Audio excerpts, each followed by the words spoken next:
మీ ముందే ఒక స్త్రీని ఈ విధంగా అవమానపరుస్తూ పరాభవిస్తుంటే ఆ దుర్మార్గుడిని శిక్షించకుండా నచ్చజెప్పి పంపిస్తారే అంటూ బాధపడుతుంటే ధర్మరాజు అన్నాడు, వారిని పతివ్రతలు ఇలా సభలోకి వచ్చి చేతులు దిప్పుతూ నాట్యగట్టి వలె చేతులు దిప్పుతూ మాట్లాడకూడదు, వెళ్ళిపో ఇక్కడ నుండి అన్నాడు. మరింత బాధ కలిగింది ఆ తల్లికి. అవునండి కంకుబట్టు గారు చాలా బాగా చెప్పారు, నాకు 5గురు భర్తలు ఉన్నారండి, అందులో 5గురు భర్తలు ఒక భర్త దూతగాడు, ఇంకొక భర్త నాట్యగాడు, అటువంటి భర్తలను కట్టుకున్న నాకు లేని గౌరవం రావాలంటే ఈనాడు ఎక్కడి నుండి వస్తుందండి అంటూ ఉంటే ధర్మరాజు అన్నాడు, వారిని 5గురు భర్తలు ఉన్నారంటున్నావు, ఆ భర్తలు ఈ సమయంలో నిన్ను ఎందుకు కాపాడలేకపోయారో నువ్వు ఆలోచించావా? సమయం చూసి నీ భర్తలే నిన్ను కాపాడుతారు, వెళ్ళిపో అన్నాడు. ఆ తల్లి మారు మాట్లాడలేక అక్కడ నుండి వచ్చేసి ఆ రాత్రి నిద్రపోకుండా అర్ధరాత్రి వేళ లేచి భీముని చేతకు చేరింది. కన్నీరుగా విలపిస్తోంది. చూశాడు భీమసేనుడు. ద్రౌపది ఏమిటి ఈ అర్ధరాత్రి వేళ ఇలా వచ్చావు అంటే ఆ తల్లి అంటోంది, నాథ ఏమిటి ఇలా వచ్చావు అంటున్నారా? నాకు జరిగినటువంటి అవమానాన్ని కళ్ళారా చూసి కూడా మీరు ఇంత హాయిగా ఎలా నిద్రపోగలుగుతున్నారు నాథ? మీరే నా గురించి ఆలోచించి పట్టించుకోకపోతే ఇక నన్ను పట్టించుకునేటువంటి నాదులు ఎవరున్నారు స్వామి? నా వల్ల కాదు నాథ, ఈ అవమానాలు నేను ఇక భరించలేను నాథ, ఇంతకంటే నాకు మరణమే శరణ్యము నాథ అన్నది. ఆ మాటలు విన్న భీమసేనునికి ఆవేశం కట్టలు తెచ్చుకుంది. ఆ ద్రౌపది అమ్మవారితో అంటున్నాడు, ద్రౌపది బాధపడకు, నేపథ్యంతో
విరాట మహారాజు గారు అడ్డుపడినా మా అన్నగారు అజ్ఞాతవాసం భంగమవుతుందన్నా, ఒకవేళ చివరికి నేనే క్షమించి వదిలిపెట్టేమన్నా కూడా ఆ మూర్ఖుని నేను వధించి తీరుతాను, నువ్వు నాకు చిన్న సహాయం చేయాలి.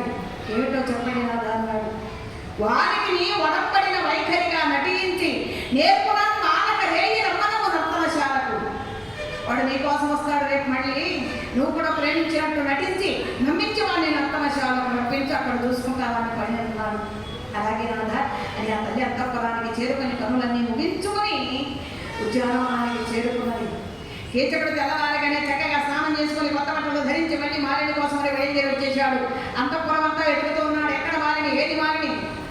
అక్కడ ఉన్నటువంటి దాసీజనం చెప్పారు, ఇప్పుడే ఉద్యానవనానికి వెళ్ళింది పూలు కోసుకోవడానికని. ఓహో శభాష్ మాలిని, వచ్చేస్తున్నాను అని కీచకుడు ఉద్యానవనానికి బయలుదేరి వెళ్ళగానే ఆ పూలు కోసుకున్నటువంటి ద్రౌపది అమ్మవారు వస్తున్నటువంటి కీచకుని చూసి కొంచెం ధైర్యం తెచ్చుకొని ఆ కీచకునితో అంటున్నది, కీచక వచ్చారా, రండి రండి రండి, మీకోసమే ఎదురు చూస్తున్నాను అంటూ ఒక పువ్వు తీసి అలా ముందుకు విసిరింది. మాలిని ఏమిటి మాట్లాడుతున్నది నువ్వేనా? అసలు ఇది కళ కాదు కదా? అదేమిటి కీచక, మీకోసం నేను తెల్లవారి నుండి ఎదురు చూస్తూ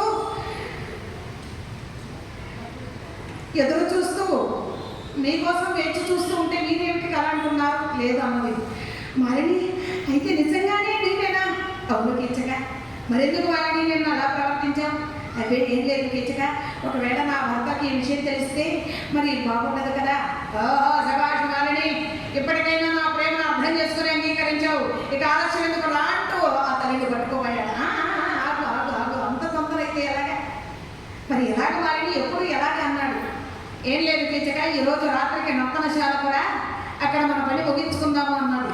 శభాష్ మాలిని, తప్పకుండా వస్తాను అని కీచకుడు తన మందిరానికి చేరుకున్నాడు. చీకటి పడగానే ద్రౌపది అమ్మవారు భీమసేనుని చక్కగా చీర కట్టి సవరం పెట్టి జడేసి చక్కగా మల్లెపూలు పెట్టి ఆ ముసుగు పెట్టి తీసుకెళ్లి నర్తనశాలలో లోపల గదిలో ఒక దీపం వెలిగించి మిగిలిన దీపాలన్నీ కూడా కొండెక్కించి అక్కడ ఒక మంచం మీద కూర్చోబెట్టింది. చీకటి పడగానే కీచకుడు బయలుదేరాడు. సొంత బంధువుల్లో బయలుదేరి నర్తనశాలకు చేరుకున్నాడు.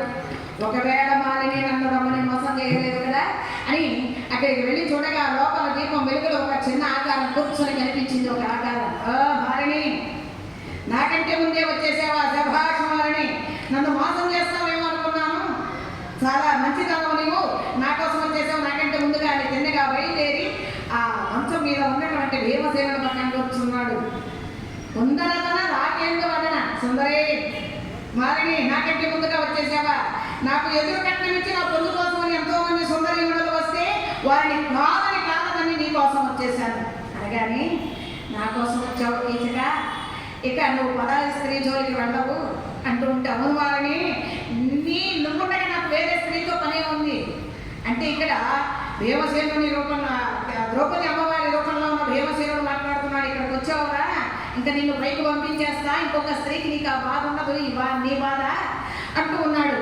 సరే, అలా నర్మగర్భితంగా మాట్లాడుకుంటూ ఉంటే కీచకుడు అన్నాడు, మాలిని కబుర్లతో కాలం పుచ్చుతూ ఉంటే వెళ్ళాగా, మరి ఈ మన్మథ తాపాన్ని నేను ఇక భరించలేను, నీ అధరామృతాన్ని అందించని బొగ్గ మీద చెయ్యి వేయబోయాడు కీచకుడు.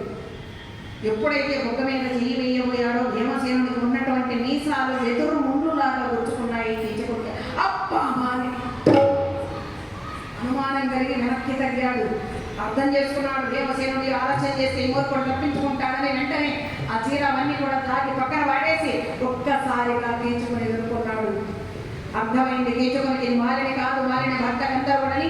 అతడు కూడా యుద్ధానికి సిద్ధపడి ఇరువురు కూడా భయంకరమైనటువంటి యుద్ధం చేస్తున్నారు. నర్తనశాలలో ఒకరికొకరు కొట్టుకుంటూ హింసించుకుంటూ కింద మీద పడుతూ ఉంటే కూడా, అంత భయంకరంగా యుద్ధం చేస్తూ ఉంటే కూడా శబ్దం బయటికి రావడం లేదు. ఎందుకంటే అజ్ఞాతవాసం భంగం అయిపోతుందని భీముడికి భయం.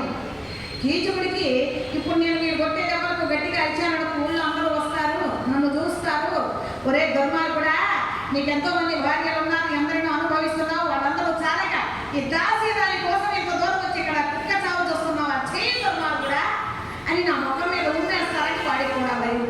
అలా ఎదుగురు కూడా ప్రహరించుకుంటూ ఉంటే ద్రౌపది దేవన్ని రాధా ఆలస్యం చేయకండి, దుర్మార్గుడిని మట్టు పెట్టండి అన్నది. వెంటనే భీమసేనుడు అలా కీచకుని పైకెత్తి గిరగిరగిరా తిప్పి నేల కోసి కొట్టి వాడి పొట్ట చీల్చి వాడి కాళ్ళు చేతులు అన్నీ కూడా తల అన్నీ కూడా ఆ పొట్టలో దూర్చి ఒక బంతి ఆకారంలాగా తయారు చేసి ఎడవకాయతో మందు తగ్గాడు. వెళ్ళి ద్రౌపది అమ్మవారి పాదాల మీద పడింది. ద్రౌపది, నిన్ను అవమానపరిచినటువంటి దుర్మార్గునికి ఏ గట్టి పట్టిందో చూడు అంటూ ఉండగా, నాదా శాంతించండి స్వామి అని అతన్ని శాంతపరిచి బయటికి బయలుదేరి వస్తూ అక్కడ నిద్రిస్తున్నట్టు ఎక్కడో దూరంగా నిద్రపోతున్న కాపలవాడికి చెప్పేసి వచ్చేసారు. వాడందరికీ ఊరంతా టామ్ చేశాడు. అందరి నోట పడింది. పడగానే తిన్నగా బయలుదేరి వచ్చారు అందరూ కూడా. ఉపకీచకులు, సుదేష్ణాదేవి, విరాట మహారాజు అందరూ కూడా. అటు తర్వాత ఉపకీచకులు ద్రౌపది అమ్మవారిని కూడా ఈ మాలిని వల్లే మా అన్న మరణించాడు, మాలిని భర్త చంపాడని ఆయన కూడా దహనం చేయాలని శ్మశాన వాటికి తీసుకుని వెళుతూ ఉండగా భీమసేనుడు వచ్చి ఉపకీచకులను మట్టుపెట్టి ద్రౌపది అమ్మవారిని వంధవిపుత్రురాలను గావించి తానే స్వయంగా సుధేష్ణాదేవి మందిరంలో దింపి వంటశాలకు చేరుకున్నాడు. జయ సుభద్రమారమణ గోవింద, లక్ష్మీరమణ గోవింద, ఏడుకొండలవాడ వెంకటరమణ గోవింద గోవింద. అలా కీచకులు వధించి పాండవులు హాయిగా విరాట నగరంలో ఆనందంగా కాలం గడుపుతూ ఉన్నారు. ఇంతవరకు మాకు చక్కటి సులవకాశాన్ని కల్పించిన పెద్దలందరికీ కూడా కృతజ్ఞతలు తెలియజేస్తూ మా వైద్య బృందానికి మాకు ధన్యవాదాలు అర్పిస్తూ ఇంతటితో మంగళ నీరాజనములు సమర్పిస్తున్నాం. శ్రీ